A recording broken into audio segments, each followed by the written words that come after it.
దేవుని నామమునకు మహిమ కలుగును గాక. ఆమేన్. జవాబుల మాసాన్ని బట్టి దేవునికి హల్లెలూయా చెబుతామా? హల్లెలూయా.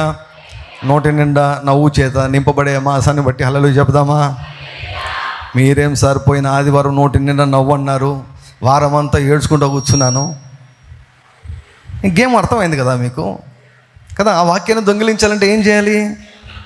ఆ వాక్యము నీ మనసులో నాటబడకుండా ఆ వాక్యాన్ని దయ్యంగా ఎత్తుకొని పోవాలంటే ఏం చేయాలి? కదా, ఆ వాక్యాన్ని కాకుండా మిగిలిన పనికిమాల విషయాల గురించి ఆలోచించేటట్టు చేస్తాడు వాడు. సింపుల్ ఇదే కదా. మనం ఎప్పుడో సంవత్సరాల తరబడి బోధిస్తూ ఉన్నాం. ఎందుకు వస్తాయి తెలుసా? చాలా అసలు అనవసరమైనటువంటి ప్రాబ్లమ్స్ నీకోసం కాదు, వాక్యం కొరకంట. For the word sake the trials will come, the pressure will come for the word sake. వాక్యం.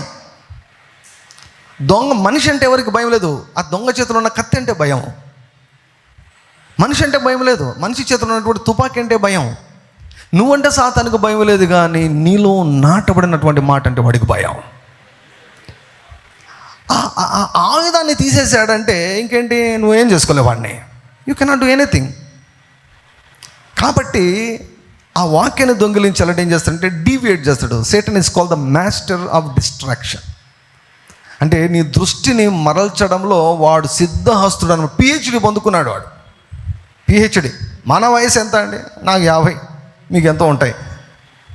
వాడి వయసు, వాడు ఒకటే ఇంతమందిని చూసినాడంటాడు వాడు. So we need to be very careful to focus on the word of God. దేవుడు మనకిచ్చిన మాట పైన తప్ప వేరే వాటిపైన మన దృష్టి పోయిందంటే మనం ఎత్తిపోయినట్లే. ఇంకా అంటే ఆయుధం పోయినట్లే. ఆయుధం పోతే మనం ఏం చేసుకుంటామండి? ఎందుకు పనికిరాం మనం.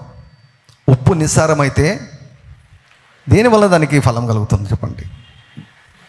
దేనికి ఫలము? ఉప్పు నిస్సారమైతే మనుషులు త్రొక్కుతారంట, పారవేస్తారు. ఉప్పులో సామర్థ్యం లేకపోతే పారేస్తారు, త్రొక్కబడుతుందంట. మనకు సారం ఉండాలి. ఏంటి సారం? ఎక్కడి నుంచి వస్తా అంటే వాక్యం నుంచి వస్తుంది. ఈ నెల మనల్ని బ్రతికించేదానికి, ఈ నెల మనల్ని నడిపించేదానికి, ఈ నెల అంతా మనల్ని బలపరిచేదానికి దేవుడు ఒక వాక్కును మనకు దయచేశాడు. హల్లెలూయా. ప్రతిరోజు జవాబుల కొరకు ఎదురు చూడాలి. ప్రతిరోజు నోటి నిండా నవ్వు కొరకు ఎదురు చూడాలి. ప్రతిరోజు అపవాది యొక్క ఏడుపు చూడాలి. హల్లెలూయా. లాస్ట్ వీక్లో నాకు జవాబులు వచ్చాయి. దేవునికి నామమునకు మహిమ కలుగును గాక. హల్లెలూయా. దేవుడు మాత్రం నమ్మదగిన దేవుడు. చూడండి, నేను ఏమని చెప్తాను, మీరు ఏమన్నా అనుకోండి. నేను ఒక మాట అయితే దేవుడు నమ్మదగిన వాడు. నాకు పోయిన వారం కూడా నేను దేవుని అడిగినవి దేవుడు చేశాడు. Hallelujah. Hallelujah. I received answers in the last week. నేను ఒక స్టేజ్కి వెళ్ళాలనుకుంటా. ప్రతిరోజు నేను జవాబులు పొందుకోవాలి. ఇలా అడుగుతానే ఇలా పొందుకోవాలి. నా ఆలోచన పుడుతూనే నాకు జవాబులు రావాలి. హల్లెలూయా. ఎన్నిసార్లు ఈ వారంలో పరిశుద్ధాత్ముడు ఎన్నిసార్లు నాతో మాట్లాడాడు, ఎన్నిసార్లు ఆలోచనలు పెట్టాడు. ఆయన ఆలోచన పెట్టడము, నేను ఆయనను అభినందించడం. Wonderful holy spirit. అసలు అంటే ఇంత ప్రతి చిన్న విషయంలో కూడా పరిశుద్ధాత్ముడు ఎంత బాగా మాట్లాడతాడండి. హల్లెలూయా. ఆయనకు మించినటువంటి సన్నిహితమైన వ్యక్తి నిజంగా మన జీవితంలో ఎవరు ఉంటారండి. Wonderful person the holy spirit. పరిశుద్ధాత్మనికి ఒకసారి గట్టిగా హల్లెలూయా చెప్పండి, వందనాలు చెప్పండి. హల్లెలూయా. హల్లెలూయా. సో ఘనపరిచే మహాగణుడు అని మనం చూస్తున్నాం. ఎవరికి ఘనత, ఎవరికి మహాఘనత అన్న విషయాన్ని మనం చూస్తున్నాం. ఇల్లు కట్టువారు నిషేధించిన రాయి మూలకు తలరాయి ఆయన.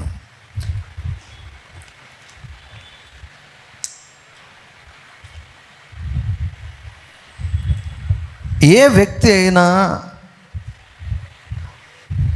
మరొకరి చేత కానీ, తన కుటుంబంలో కానీ, సమాజంలో కానీ, ఈవెన్ హోల్ ప్రపంచము ద్వారా కానీ తృణీకరించబడుతున్నాడంటే వెంటనే మనం పసిగట్టవలసినటువంటి ఒక విషయం ఏమిటంటే ఆ వ్యక్తి విషయంలో దేవునికి గంభీరమైనటువంటి ప్రణాళిక ఉంది. హల్లెలూయా. దేవునికి గంభీరమైన ప్రణాళిక ఉంది గనుకనే సాతాను ఏం చేస్తున్నాడు? ఆ ప్రణాళికను దొంగిలించేదానికి వాడు రకరకాలైనటువంటి ఇబ్బందులు పెడతాడు. ఒకసారి యేసుక్రీస్తు ప్రభు యెరూషలేం వెళ్ళాల్సి వచ్చినప్పుడు ఆయన తన శిష్యులతో ఏం చెప్పాడు, దగ్గరగా ఉన్నటువంటి ఒక గ్రామంలోనికి వెళ్ళండి, వెళ్తే అక్కడ ఒక గాడిద దాని పిల్ల ఎలా ఉంటాయి, అవి ఫ్రీగా ఉంటాయా, ఎలా ఉంటాయి, కట్టబడి ఉంటాయి. వెళ్ళి కట్లు విప్పి దానిని నా యొద్దకు తీసుకున్నారండి, తోలుకున్నారండి. ఒకవేళ ఎవరైనా ఎందుకు మీరు తీస్తున్నారంటే ప్రభువుకు ఇవి కావాలి అని చెప్పండి అన్నాడు. అంటే అక్కడ గాడిద బంధించబడింది అంటే దాని అర్థం ఏమిటంటే అది దేవునికి అవసరము అని అర్థం. ఎవరైనా బంధకాల్లో ఉన్నారా, గుర్తుపెట్టుకో, దేవునికి ఒక ప్రణాళిక ఉంది నీ జీవితంలో. అది సిగ్నల్ అన్నమాట. అదే హల్లెలూయా. ఒక ఊపిలో ఇరుక్కుని పోయావా, ఒక నయంగాని రోగంలో ఇరుక్కుని పోయావా, అప్పులో ఊపిలో కూరుకొని పోయావా, ఒక కుటుంబ సమస్యలు కూరుకొని పోయావా, నో ప్రాబ్లం, గుర్తుపెట్టుకో, అసలు ఎగిరి గంతులు వేయాల్సినటువంటి సమయం. అందుకే టోటల్ రివర్స్. మనుషులు మిమ్మల్ని నిందించి మీ మీద చెడ్డ మాటలెల్లా పలుకున్నప్పుడు కుల్లి కూరాకేటట్లు ఏడ్చండి అన్నాడా? ఎగిరి గంతులేసి సంతోషం. Total reverse. యేసు ప్రభు మొత్తం రివర్స్. ఆయన చెప్పి చేయకుండా ఉంటాడా చెప్పండి? ఆయనను శాస్త్రులు ధర్మశాస్త్రోపదేశకులు ఎంత హింసించారో మాటలతో. నాకు తెలిసి యేసుక్రీస్తు ప్రభు ఇంట్లోకి వెళ్ళిపోయిన తర్వాత ఎగిరి డ్యాన్స్ వేసింటాడు ఆయన, అంతే కదా. మనకు చెప్పి ఆయన చేయకుండా ఎట్లుంటాడు? ఎగిరి గంతులు ఏంటి అన్నాడు, పరలోకం మీ ఫలము అధికమగును అన్నాడు. హల్లెలూయా. See how we react to the problems, that is the deciding factor. See, ఈ లోకంలో మనం పుట్టాం, ఈ లోకంలో మనం ఉన్నాం కనుక ఖచ్చితంగా రకరకాలైన సమస్యలు ఒక్కొక్కరికి వారి ఒక స్థాయిని బట్టి, వారి పిలుపుని బట్టి, ఏమండి, వారి కుటుంబాల వాతావరణం బట్టి మనం ఎదుర్కొనవలసి వస్తుంది ఖచ్చితంగా. అయితే you should be prepared how to tackle them. వాటిని ఎలా ఎదిరించాలో, వాటిని ఎలా డీల్ చేయాలో నువ్వు తెలుసుకోకుంటే ఏమంటే జీవితం నీకు దుర్బలంగా అనిపిస్తుంది. సో మీకు ఒక విషయం తెలుసు, అసలు నా జీవితంలో ఎప్పుడు కూడా దేవునికి ఇన్నిసార్లు నేను కృతజ్ఞతలు చెల్లించదు. ఒక విషయమే, ప్రభువా మానవ జన్మ నాకు ఇచ్చావయ్యా, నీ కృతజ్ఞతలు చెబుతున్నాను. మనిషిగా నన్ను పుట్టించావయ్యా, నీ కృతజ్ఞతలు తండ్రి. ఈ బ్రతుకును ఇచ్చినావయ్యా, నీ కృతజ్ఞతలు అయ్యా. ఈ బ్రతుకును ఇచ్చావయ్యా, నీ కృతజ్ఞతలు ప్రభు. హల్లెలూయా. నిన్న వాటర్ మెలన్ తింటున్నాను. మా ఆనంద్ చాలా రోజుల తర్వాత మంచి వాటర్ మెలన్ తెచ్చాడు. ఎప్పుడు కలింగరకాయ తెచ్చినా కూడా అది అసలు ఏ రుచి ఉండదు, పసి ఉండదండి. అది దాన్ని నేను రకరకాలుగా చేసుకొని రుచిగా చేసుకొని మరీ తింటాను. నిన్న మాత్రం భలే కలింగరకాయ తీసుకొని వచ్చాడు అనమాట. లోపల బాగా ఉన్నది. ఒక ముక్క తీసుకొని కట్ చేసుకొని, అసలు మీకు కలింగరకాయ ఎట్లా కట్ చేయాలో కూడా తెలియాలి. కలింగరకాయలు మనం కట్ చేస్తే పిల్లలు తినే లోపల ఏమవుతుందో తెలుసా కదా, మూతికంతా పూసుకుంటారు. అలా మూతికంతా పూసుకోకుండా ఎలా కలింగరకాయ కట్ చేయాలో కూడా నేను మీకు నేర్పిస్తాను. హల్లెలూయా. ఏమండి, ఐస్ తిన్నట్టు తినచ్చు అన్నమాట కలింగరకాయ. సో అది నేర్చుకున్నా. ఆ రకంగా నేను కలింగరకాయ ఆ రకంగా కట్ చేసుకున్నా. తింటూనే దాని టేస్ట్ వింటూనే, ఆ టేస్ట్ చూస్తూనే దేవునికి ఒకటి చెప్పా, ఎంత మంచి పండును సృష్టించావు ప్రభువా. పండును సృష్టించడం ఒకటి, రెండవది ఏమండి ఆ రుచిని నాలుకకు ఇవ్వడం మరొకటి, దాన్ని ఆస్వాదించగలడం మరొకటి కదా. ఎన్ని ఇచ్చాడు చూడండి ప్రభువా. ఎంత మంచి జీవితాన్ని ఇచ్చావయ్యా, నీకు నిజంగా మనస్ఫూర్తిగా నీకు కృతజ్ఞతలు చెల్లిస్తున్నాయ్యా. Thank you for giving me this life O God. ఈ జీవితాన్ని నాకు ఇచ్చావయ్యా, నువ్వు ఇచ్చావు తండ్రి. నీ నుంచే నేను వచ్చాను, నువ్వు ఇచ్చావు ఈ జీవితాన్ని. నీ కృతజ్ఞతలు ప్రభు అని చెల్లించాను. హల్లెలూయా. God has given us this life. There are so many things that we need to be thankful to God. దేవునికి కృతజ్ఞతలు చెల్లించాల్సిన చాలా విషయాలు ఈ లోకంలో ఉన్నాయి. ప్రియులారా, మానవ జన్మ అంటే అది మామూలుది కాదండి, మామూలుది కాదు. అత్యంత విలువైనది, అత్యంత విలువైనది అన్నమాట.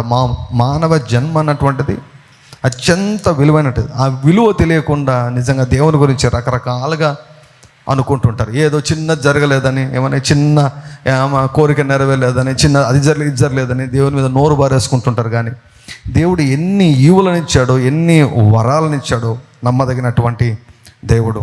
హల్లెలూయా.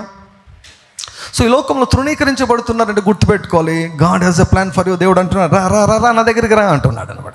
బంధించబడ్డారంటే అర్థం ఏమిటి అంటే దేవునికి కావాలి అని అర్థం. హల్లెలూయా. దేవుని కొరకు ప్రత్యేకించబడ్డావని అర్థం. మీరు చూడండి, ఎవరైనా సరే ఏ సమస్య బంధించబడితే ఒకటే చెప్పండి, దేవునికి నువ్వు కావాలని చెప్పండి. If you are bound by certain problems, God wants you. దేవునికి నీవు కావాలి. హల్లెలూయా. బంధించబడ్డావు కనుక నీకు ఎవ్వరు సాయం చేయలేదంటే నువ్వు ఎవరి దగ్గరికి ఇప్పుడు వస్తావు? నువ్వు దేవుని దగ్గరికి వస్తావు. దేవుని దగ్గర వస్తే దేవుడు పట్టేసుకుంటాడు. అమ్మయ్య, నా సొమ్ము నాకు మరలా దొరికింది అంటాడు దేవుడు. నా స్వాస్థ్యం మరలా నాకు దొరికింది అంటాడు. హల్లెలూయా. సో ఈ క్రమంలో మరి తృణీకరించబడినటువంటి వ్యక్తులను దేవుడు మూలకు తలరాలుగా ఎలా చేశాడని మనం చూస్తున్నాము. సో వాటిలో దావీదు దగ్గరికి మనం వచ్చాం. దావీదు జీవితాన్ని చూస్తున్నాం. దావీదు, యేసుక్రీస్తు ప్రభువు, పౌలు, ఈ ముగ్గురి జీవితాలు నాకు తెలిసి మనం దావీదుతోనే ఆగిపోయేటట్లున్నాం. మనం యేసు ప్రభు గురించి తర్వాత పౌలు గురించి చెప్పాలంటే ఇంకొక దశాబ్దం పడుతుందేమో. చూద్దాం మరి, ఎందుకంటే నెక్స్ట్ ఇయర్ 2024లోకి మనం ఎంటర్ కాబోతున్నాం కాబట్టి 2024 కొరకైనటువంటి ప్రత్యేకమైన సిరీస్, మరొక కొత్త సిరీస్ స్టార్ట్ అవుతుంది. హల్లెలూయా. సో మోస్ట్లీ మనం ముగింపుకి వస్తున్నామేమో అనుకుంటున్నాను నేను. దావీదు జీవితంలో మనం చూసినప్పుడు దావీదు తృణీకరించబడ్డాడు. ఇంట్లో తృణీకరించబడ్డాడు, రక్త సంబంధికుల చేత తృణీకరించబడ్డాడు, ఎన్నిక చేయబడలేదు. దావీదుకు యేసయ్యకి చాలా పోలికలు ఉన్నాయి. యేసయ్యకి పౌలుకు చాలా పోలికలు ఉన్నాయి. పౌలుకు మనకు కూడా చాలా పోలికలు ఉన్నాయి. హల్లెలూయా. నేను అనుకుంటాను, నాకు పౌలు కూడా చాలా పోలికలు ఉన్నాయి. నేనైతే అనుకుంటున్నాను. మీరు అనుకోవచ్చు, అనుకోకపోవచ్చు, ఏమైనా అనుకోవచ్చు. నాకు అది మీ problem. That is your problem. నా వరకైతే నాకు చాలా పోలికలు ఉన్నాయి. నాకు పౌలుకు చాలా పోలికలు. పౌలు అంత గొప్పవాడిని నేను కాదు, కానీ చాలా పోలికలు ఉన్నాయి నాకు. హల్లెలూయా. సో ఆ లెక్కన యేసయ్యకి పోలికలు ఉన్నాయి, దావీదుకు పోలికలు ఉన్నాయన్నమాట. దావీదు జీవితంలో గొర్రెల కాపరిగా ఉన్నంత వరకు బాగానే ఉంది, కానీ ఒక్కసారి ప్రవక్త అయినటువంటి సమూయేలు వచ్చి అభిషేకించబడి వాక్కు పొందుకున్న తర్వాత దావీదు జీవితము పైకి కిందికి పైకి కిందికి పైకి కిందికి. రోలర్ కోస్టర్ అనే ఒకటి ఉంటుంది ఎగ్జిబిషన్లలో, ఇట్లా ఇట్లా ఇట్లా తిరుగుతూ పోతుంది అనమాట. రోలర్ కోస్టర్ అని ఒకటి ఉంటుంది అనమాట ఎగ్జిబిషన్లో, ఇట్లా ఇట్లా ఇట్లా. దావీదు జీవితం అలా అయిపోయింది, అస్తవ్యస్తం అయిపోయింది. ఏమిటి ఎలా అంటే దావీదును దేవుడు మలస్తూ ఉన్నాడు. హల్లెలూయా. మలస్తూ ఉన్నాడు. ఒక ప్రాఫెసీ వచ్చిందంటే, ఒక వాగ్దానం వచ్చిందంటే, ఆ వాగ్దానము నెరవేర్పు వరకు ఒక ప్రయాణం అనేది ఉంటుంది. వాగ్దానం పొందిన రోజు నుండి వాగ్దానాన్ని స్వాధీనం చేసుకునేంత వరకు ఒక ప్రయాణం ఉంటుంది. There is a faith journey from the time you receive the word of God to the time where it gets fulfilled. వాగ్దానాన్ని పొందుకున్నప్పటి నుంచి వాగ్దానం నెరవేర్పు వరకు ఒక ప్రయాణం ఉంటుంది, ఒక సమయం ఉంటుంది. ఆ ప్రయాణమే విశ్వాస ప్రయాణం. దావీదు యొక్క జీవితంలో ఆ ప్రయాణాన్ని మనం చూస్తూ వస్తున్నాం. స్టెప్ బై స్టెప్ మనం చూస్తూ వస్తున్నాం. దావీదు పైకి వెళ్తాడు, మళ్ళీ కింద పడతాడు, పైకి వెళ్తాడు, మళ్ళీ కింద పడతాడు. ఎన్ని రకాలుగా దావీదు నలిపివేయబడ్డాడు. నలిచేశారండి. పరిస్థితులు దావీదును నలిపేశాయి. పరిస్థితులు కొన్నిసార్లు సొంత తప్పిదాలు, కొన్నిసార్లు పక్కన ఉన్న వారి తప్పిదాలు. ఏమైనా పరిస్థితులన్నీ కూడా దావీదును ఏమంటే జ్యూస్ వేసేసాయి అన్నమాట. చెరుకు రసం తీసినట్టు చెరుకు గడలు మిషన్లో పెడితే ఎలా ఉంటుందో దావీదు జీవితాన్ని పరిస్థితుల చేతిలో దేవుడు పెట్టినట్లు మనకు కనిపిస్తూ ఉంటుంది. ఈ క్రమంలో ఇంకా వాగ్దాన నెరవేర్పు వైపుగా ఇంకా దగ్గర పడ్డప్పుడు సాతానుగాడు ఆల్ అవుట్ ఎఫర్ట్ పెట్టేశాడు. ఇంకా శక్తినంతా కూడగట్టుకొని ఇప్పుడు వదిలేస్తే, దావీదును ఇప్పుడు వదిలేస్తే ఇక జస్ట్ ఒక్క అడుగు దూరంలో వెళ్ళి కూర్చుంటాడు. ఇప్పుడు వదిలేస్తే కాబట్టి ఇప్పుడు తీసేయాలి, ఇప్పుడు తొలగించేసేయాలి, ఇప్పుడు తుడిచిపెట్టేసేయాలి అని సాతానుగాడు అమాలేకులను రేపి దావీదు మీదకి దాడి చేయించాడు. ఈ అమాలేకులు దొడ్డిదారిన వచ్చేవాళ్ళు అనమాట. డైరెక్ట్గా రారు, దొడ్డిదారిన వస్తారు. రండి ఆ వాక్య భాగాన్ని ఒకసారి చదువుదామండి. 1 సమూయేలు గ్రంథము 30వ అధ్యాయము 1వ వచనం నుంచి చదువుదాం.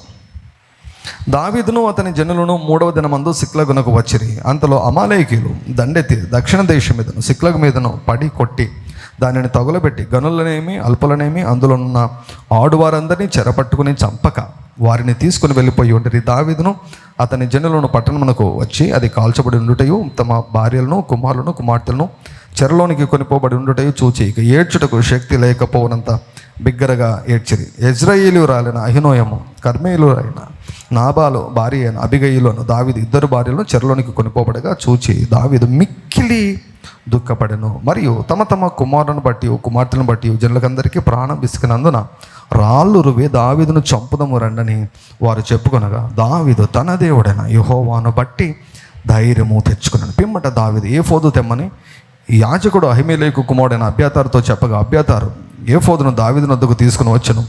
నేను ఈ దండను తరిమిన ఎడల దాన్ని కలుసుకుందునని యెహోవా యొద్ద దావీదు విచారణ చేయక యెహోవా తరుము నిశ్చయముగా నీవు వారిని కలుసుకుని తప్పక నీ వారిని అందరినీ దక్కించుకుందువని సెలవిచ్చాను. కాబట్టి దావీదు అతని యొద్దనున్న 600 మందిను బయలుదేరి బేసోరు వాగుగట్టుకు రాగా వారిలో 200 మంది వెనుక విడవబడింది. దావీదును 400 మంది ఇంకా తరుముచూ పోయిరి కానీ ఆ 200 మంది అలసటపడి బేసోరు వాగు దాటలేక ఆగిపోయారు. ఆ 400 మంది పోవుచుండగా చాలు. ఇంతవరకు మనం వచ్చాం. సో ఇక్కడ స్టేజెస్ కనిపిస్తున్నావు. మొదటి స్టేజ్ ఏమిటంటే దావీదు మొత్తం కోల్పోయాడు, సర్వము కోల్పోయాడు. హోప్లెస్ కండిషన్, సర్వమును కోల్పోయాడు. సొంత వారు చంపేదానికి రాళ్ళు తీసుకున్నారు. ఇది మొదటి స్టేజ్. రెండవ స్టేజ్ ఏమిటి? దావీదు పరిస్థితులంతా చూసి దావీదు అనుకున్నాడు, అమ్మమ్మమ్మో ఇప్పుడు నేను బెండ్ అయితే ఇంతకాలం పడ్డ ప్రయాస వేస్ట్ కదండి. కదా, ఇన్ని సంవత్సరాల ప్రయాస వృధా అయిపోయింది. దగ్గర మామూలుగా చెప్తారు, దావీదును దేవుడు పిలిచినప్పుడు 17 years 17 సంవత్సరాలు, టీనేజ్ బాయ్ అండి, చిన్నపిల్లాడు, యవనస్తుడు, మంచి యవనస్తుడు. 17 years 17 సంవత్సరాల వయసులో ఉన్నటువంటి దావీదు అక్కడి నుంచి మొదలైంది ఈ ప్రయాణం అంతా. 13 సంవత్సరాలు ఈ ప్రయాణం అంతా ఎంత ఎంత ఎంత టైం తెలుసా? మనకేమో జస్ట్ దగ్గర 1 సంవత్సరం పడుతూ ఉంది మనకు ధ్యానించేదానికి 1 సంవత్సరం. కానీ ఆయన ప్రయాణం అంతా దగ్గర 13 సంవత్సరాలు, నియర్లీ 13 years. 13 సంవత్సరాల ప్రయాస ఇప్పుడు ఎందుకు వ్యర్థం కావాలి? 13 సంవత్సరాలుగా ఇంతవరకు వచ్చాడు, ఇంతవరకు తప్పించుకొని వచ్చాడు, ఇంతవరకు నిలబడి వచ్చాడు, ఇంతవరకు దాటుకొని వచ్చాడు. ఇప్పుడు నేను ఎందుకు వదిలిపెట్టాలి? See, we should develop such kind of attitude. ఇవన్నీ దేవుడు ఎందుకు రాసిచ్చాడంటే మనం నేర్చుకోవాలని. దావీదును ఒక పాత్రగా చేసి మన కొరకు పెట్టాడు. ఇంతవరకు అందుకే పాడాం కదా, ఇంతవరకు నడిపించిన దేవుడు. హల్లెలూయా. ఇంతవరకు నడిపించినటువంటి దేవుడు నడి మధ్యలో ఎందుకు వదిలిపెడతాడు? నమ్మదగిన దేవుడు నడి మధ్యలో వదిలిపెట్టే దేవుడు కాదు. కాబట్టే యెహోవాను బట్టి దావీదు ధైర్యము తెచ్చుకున్నాడు. హల్లెలూయా. నువ్వు ఏ స్టేజ్లో ఉన్నావు ఇప్పుడు? అన్నీ కోల్పోయిన స్టేజ్లో ఉన్నావా, లేక ధైర్యం తెచ్చుకునే స్టేజ్లో ఉన్నావా? కొంతమంది అన్నీ కోల్పోయి ఏం చేస్తారు? ధైర్యం వైపు రారు, తమను తాము ధైర్యపరచుకోరు, కానీ ఉషా ఫ్యాన్ వైపుగా వెళ్తారు, రైల్వే ట్రాక్ వైపు వెళ్తారు, వ్యాస్మోల్ దగ్గరికి వెళ్తారు. సీరియస్. మనకు కొంచెం తమాషా అనిపిస్తుంది కానీ serious. There are so many problem, so many people. ఇంకా దేర్ ఈజ్ నో హోప్. వాడు ఒప్పిస్తాడు, దయ్యంగాడు ఎంత ఒప్పిస్తాడంటే అసలు నీకు హోపే లేదు, పోయి సావు అంటాడు. చావు చావు చావు చావు చావు చావు చావు చావు చావు చావు అంటాడు. వినపడతా ఉంటుంది నీకు మనసులో, చచ్చిపో చచ్చిపో చచ్చిపో చచ్చిపో చచ్చిపోలేదు. నేనైతే మాత్రము ఈ స్పిరిట్ ఆఫ్ డెత్ అని చూసారు, మరణ దూతను మాత్రం అండి, వాణ్ణి మాత్రం మామూలుగా తొక్కలేదండి, మామూలుగా. అందుకే నేను చెప్తాను, ఎవరైనా కూడా చచ్చిపోవాలనుకుంటున్నారా నా దగ్గరికి రండి. నేను ట్రైన్ అయినా, కళ్ళ జబ్బులు ఉన్నాయా నా దగ్గరికి రండి. నేను ఎట్లా చెప్తాను? చాలామంది కళ్ళు పాడు చేసుకుంటున్నారు. వీధికి ఒకరు మొలిచారనమాట. ఇప్పుడు అంత కాంపౌండర్లు అంతా వీధికి ఒకరు మొలిచి పెట్టారు, కళ్ళంతా పాడైపోతున్నాయి. ఆఖరికి నా దగ్గరికి వస్తారు. నేను చెప్తాను, 2-3 రోజులను చూసి నన్ను నా దగ్గరికి రావచ్చు కదా. ఏమో సార్ వాళ్ళు చెప్పినా వీళ్ళు చెప్పినారంటే, నువ్వు ఏమన్నావు మందులు వాళ్ళ కళ్ళలో పోయి అని చెప్తాను నేను. కోపం వస్తుందండి. ఏంటంటే మా డిపార్ట్మెంటే కళ్ళు, ఆ కళ్ళను పాడు చేస్తే నాకు ఎంత బాధ అవుతుంది. ఎంత మంచి కళ్ళను దేవుడిచ్చాడు, ఏమండి ఆ కళ్ళను పాడు చేస్తే, ఏమండి డబ్బుల కోసం కకృతి పడి పాడు చేస్తే ఎంత ఘోరం అండి. కానీ నేను ధైర్యంగా చెప్తాను, any person wants to die, come to me. దేవుడు ఇచ్చినటువంటి మానవ జన్మ అంటే చాలా విలువైనటువంటిది. హల్లెలూయా. నా దగ్గర నేను బ్రతుకు మీద ఆశ పుట్టిస్తా. ఎందుకంటే నేను ఆ విషయం నేను ఎక్స్పర్ట్. నేను ఎందుకు ఎక్స్పర్ట్ అంటే 16 నెలలు వాడిని జయించిన. నేను 16 నెలలు వాడు నాతో పోరాడాడు. నాతో పోరాడినటువంటి దయ్యము పేరు ఏమిటంటే మరణదూత. వాడు ఎన్ని వందల సార్లు నాకు చెప్పాడో చచ్చిపో అని. ఎన్ని వందల సార్లు చెప్పాడో చచ్చిపోని 16 నెలలు. ఒకరోజు ఒక పూట కాదు నేను పోరాడింది, 16 నెలలు నేను పోరాడా. 16 నెలల నా స్పిరిచువల్ ఎవరికి తెలియదు. ఏదో చిన్న ప్రాబ్లం వచ్చింది లేదా అని ఏదో అనుకున్నారు, కానీ చాలామందికి తెలియదు ఏం జరుగుతుందో. తెర వెనకలో ఏం జరిగేది చాలామందికి తెలియదు. 16 నెలలు పోరాటం జరిగింది. 16 నెలలు కూడా నన్ను బలపరచు అని బట్టి నేను సమస్తం చేయగలిగా. నాలో ఉన్నవాడు లోకంలో ఉన్నవాడి కంటే గొప్పవాడు. ఆయన బ్రతికించాడు, ఆయన ఆయుష్నిచ్చాడు. హల్లెలూయా. ఇప్పుడు ఎవరైనా ఆత్మ చేసుకుంటారంటే నాకు వెళ్ళి వాళ్ళని విడిపించాలని ఉంటుంది. నేను అతి సులభంగా నేను విడిపిస్తాను నేను. హల్లెలూయా. ఎందుకంటే 16 నెలల ఎక్స్పీరియన్స్ ఉంది నాకు. 16 మంత్స్ అదొక టెస్ట్, అదొక పోరాటం, అదొక ట్రైనింగ్ నాకు. 16 నెలల్లో అది భయంకరమైనటువంటి ట్రైనింగ్. సో కాబట్టి any person who wants to die, come to me. ఎవరైనా మీకు అనిపించదులేండి, దేవునామమునకు మహిమ కలుగును గాక. ఈ బోధ వింటున్నారు కాబట్టి మీకు అనిపించదు. మీకు తెలిసిన వాళ్ళకి ఎవరికైనా అనిపిస్తే దయచేసి నా దగ్గర పట్టుకోండి. సో వారు బిజీగా ఉంటాడు, అట్లా ఏమనుకోవద్దు. నేను ఉండేదే వాళ్ళ కోసం. హల్లెలూయా. ఈ జీవితాన్ని దేవుడు ప్రజలకు దీవెనకరంగా చేశాడు. హల్లెలూయా. సో కనుక నా మాట ఎవరైనా వింటారంటే వాళ్ళ కోసం నేను ఎంత టైం అయినా కూడా నేను స్పెండ్ చేస్తాను నేను. హల్లెలూయా. దేవుని యొక్క చిత్తం వారి జీవితంలో నెరవేర్చబడడానికి నేను ఎంతైనా నేను ప్రయాసపడతాను. హల్లెలూయా. ఈ మంచి జీవితాన్ని ముగించుకోవాలని ప్రయత్నం చేసి చాలామంది చేస్తూ ఉంటారు. ఎందుకంటే there is no hope to them. వారికి నిరీక్షణ లేక దగ్గర ఒక 2 వారాల క్రితం ఒక వ్యక్తి, ఇప్పుడు మామూలుగా ఈ సీజన్లో ఏం చేస్తుంటారు, చెట్లకంతా మందు కొడుతుంటారు కదండి. అలా మందు కొడుతూ కళ్ళకంతా కూడా ఏమంది మందు కంట్లో పడింది, పడింది. వేరే ఏదో డాక్టర్ దగ్గరికి వెళ్ళాడంట, ఆడ బాగలేదు. ఎక్కడికో అనంతపురం వెళ్ళాడంట, అక్కడ బాగలేదు. చివరికి ఎవరో చెప్పారంట, కల్వరికి వెళ్తే ఆడ బాగవుతుందని. హల్లెలూయా. దేవుని నామానికి మహిమ కలుగును గాక. నాకు పేరు రాలేదు కానీ కల్వరికి పేరు వచ్చింది. దేవుని నామానికి మహిమ కలుగును గాక. నాకు చాలా సంతోషం అది. కల్వరికి పోతే అవును కల్వరికి వెళ్తే బాగవుతుంది, కల్వరికి వెళ్తే బాగుతుంటే వచ్చి చూస్తే మొత్తం అంతా డ్యామేజ్ అయిపోయింది. నేను చెప్పాను 50-50 అండి, నా ప్రయత్నం నేను చేస్తాను, మిగతాది ఆయనే. నేనైతే అటువంటి కేసులకన్నిటికీ చిన్న ప్రేయర్ చేస్తాను మనసులో, ప్రభువా ఇక్కడ నన్ను బాగు చేయనైనా అని ప్రార్థన చేస్తాను.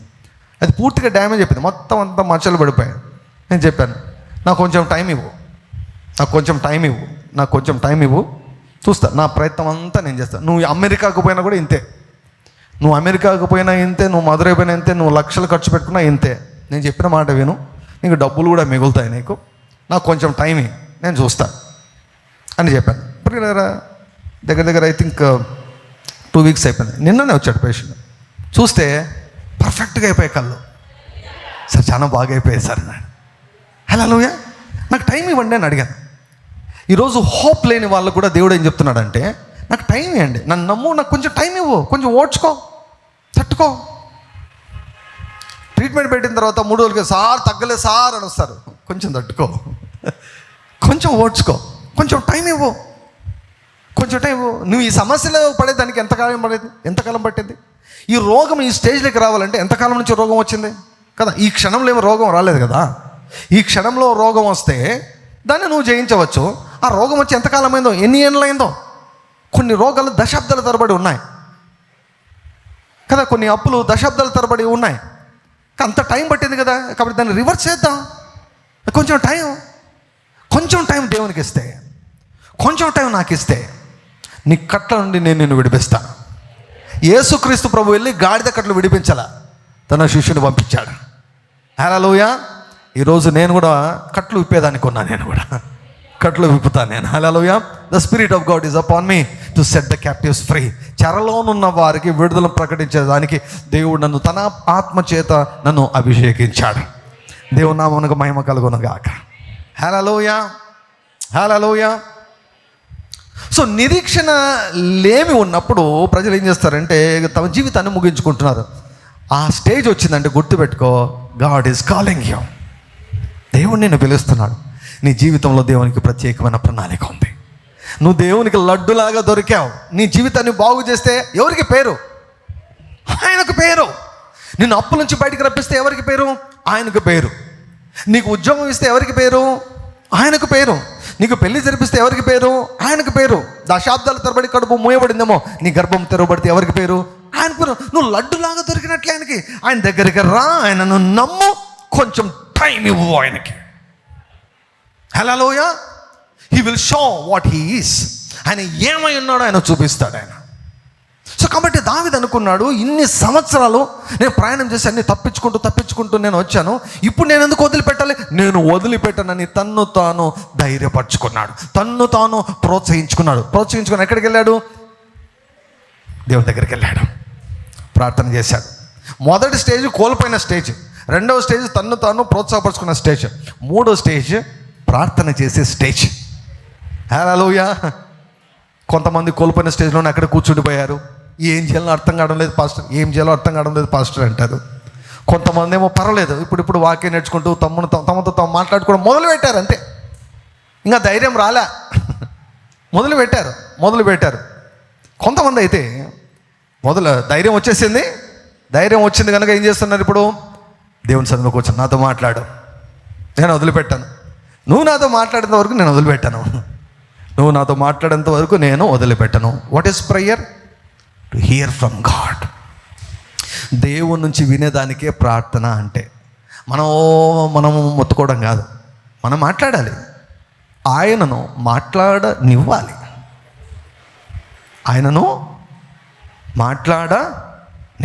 దేవునికి చెప్పండి, యేసయ్యా నేను ఈరోజు నుంచి నిన్ను మాట్లాడనిస్తాను.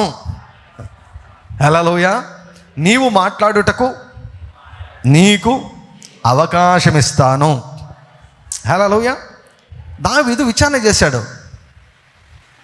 ఎంత ధైర్యం వచ్చిందంటే దావీదుకు, ఏడ్చేదానికి శక్తి లేని వాడు ఏమంటున్నాడు అంటే, యుద్ధానికి వెళ్ళమంటావా అంటున్నాడు.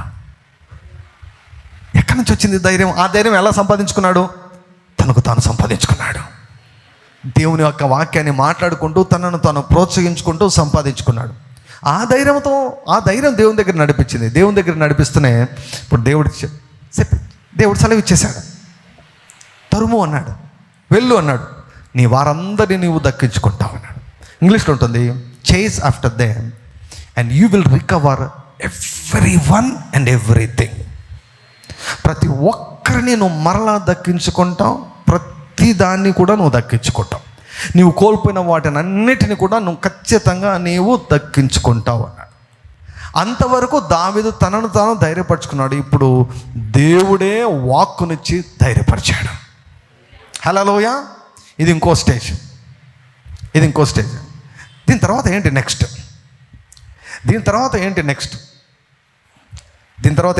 ఏం చేశాడు దావీదు? వాక్యం వచ్చిందని చెప్పేసి అక్కడే కూర్చున్నాడా? దుప్పటి కప్పుకొని పడుకున్నాడా? ఏమండి, అన్నీ కోల్పోయిన స్థితిలో ఉన్నాడు. పరిస్థితులన్నీ కూడా కోల్పోయిన స్థితిలో ఉన్నాడు. ఇంకా ఆ కాలిపోయినటువంటి ఊర్లోంచి పొగలు ఇంకా వస్తున్నాయేమో, కళ్ళకంతా కూడా అవే కనిపిస్తున్నాయేమో. చుట్టూ ఉన్నటువంటి 600 మంది నిరుత్సాహము, నిస్పృహ, కోపము, ఆవేశము కదా, హార్ట్ బ్రేక్, ఇవన్నీ కూడా కనిపిస్తున్నాయేమో. కానీ దావీదు లోపలికి ఏమొచ్చిందో తెలుసా? ధైర్యం వచ్చింది. చుట్టూ చీకటి, లోపల వెలుగు. చుట్టూ భయము, లోపల ధైర్యం. హల్లెలూయా. లోపల ధైర్యం. ఆ ధైర్యం ఎక్కడి నుంచి వచ్చిందంటే దేవుని మాట వలన వచ్చింది ధైర్యం. ధైర్యం లేదా? దేవుని మాట కావాలి నీకు. దేవుడు మాట్లాడాడని ఎట్లా తెలుస్తుంది? ధైర్యం వస్తుంది నీకు.